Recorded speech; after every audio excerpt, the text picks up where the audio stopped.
Shalom, selamat pagi saudara semua. Pada saat ini mari kita sedikit merenungkan akan kebenaran firman Tuhan yang saya ambil di dalam 1 Petrus 2 ayat 9. Dan saya beri judul panggilan sebagai umat yang kudus. Saudara, kekudusan sering dikacaukan dengan ketaatan pada seperangkat aturan atau kriteria tertentu. Seorang tokoh Kristen Tionghoa yang bernama Wang Mingdao yang pernah dipenjara di Tiongkok, dia membuat sebuah daftar kriteria-kriteria tertentu tentang orang Kristen yang ideal. Dia isi daftar tersebut dengan orang Kristen yang ideal itu adalah orang yang berdoa berapi-api, orang yang membaca Alkitab penuh cita rasa, orang yang beriman penuh, orang yang mengasihi Allah lebih dari segala sesuatu, orang yang membenci dosa. Dan semua itu dia bikin listnya.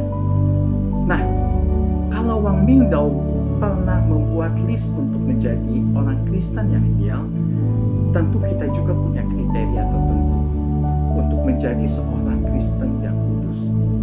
Kadangkala kita merasa gelisah kalau kita tidak melakukan hal tersebut, atau sebaliknya, kita merasa tenang bila hal itu sudah kita lakukan. Pernahkah saudara melakukan dan merasakan hal tersebut? Saudara, orang Farisi punya seperangkat aturan yang harus ditaati. Ketaatan-ketaatan itu menentukan apakah seseorang itu kudus atau tidak. Dalam hal menjaga kekudusan, mereka sangat ketat. Namun, mereka terjebak dalam ketaatan demi ketaatan tersebut. Tuhan Yesus mengecam mereka yang berlaku munafik. Karena apa? Karena orang Farisi itu membebankan orang lain untuk berlaku ketaatan, tetapi mereka sendiri tidak melakukan ketaatan tersebut, atau dia melakukannya dengan maksud tertentu untuk mendapatkan pujian. Saudara, bagaimana pandangan kita tentang hidup kudus? Kekudusan bukanlah ketaatan tanpa arti.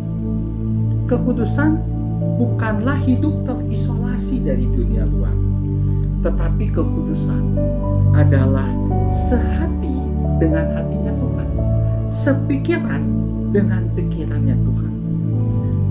Kekudusan artinya sejalan dengan Tuhan di dalam penilaiannya, membenci apa yang Tuhan benci, mengasihi apa yang Tuhan kasihi, mengukur segala sesuatu di dunia ini menurut ukuran firman-Nya.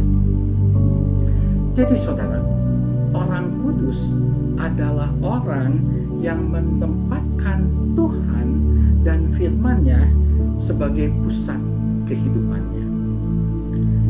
Hidup kudus adalah perintah Allah, sekaligus tujuan daripada orang Kristen.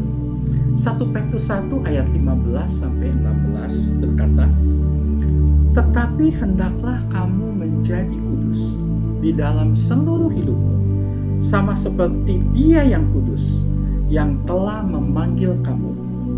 Sebab ada tertulis, kuduslah kamu, sebab aku kudus."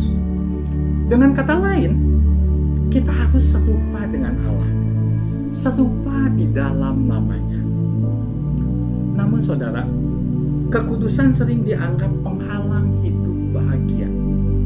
Kita ingin hidup bahagia, tetapi seringkali upaya kita itu berhadapan dengan konflik nilai. Kalau mau mengikuti yang benar, mana bisa kita bahagia? Jadi, kebenaran atau kekudusan itu dipertentangkan dengan kebahagiaan. Apakah memang kebahagiaan dan kekudusan itu tidak bisa berjalan bersama-sama? Jawaban permasalahan ini ada pada definisi bahagia.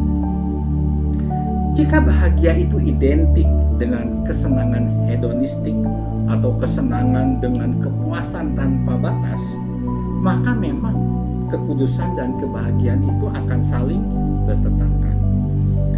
Namun sejatinya saudara, kebahagiaan itu adalah hubungan yang benar dengan Tuhan. Dengan kata lain, kebahagiaan dan kekudusan itu sama seperti dua sisi mata koin. Tidak ada kebahagiaan di luar hubungan dengan Tuhan. Hubungan yang benar dengan Tuhan sesungguhnya melalui kekudusan. Kekudusan yang absolut menghasilkan kebahagiaan yang absolut. Kekudusan yang sempurna akan menghasilkan juga kebahagiaan yang sempurna. Jadi saudara, upaya hidup kudus itu tidak akan menghalangi kita untuk hidup bahagia. Jadi, marilah kita bersama-sama menjalani hidup kudus. Amin.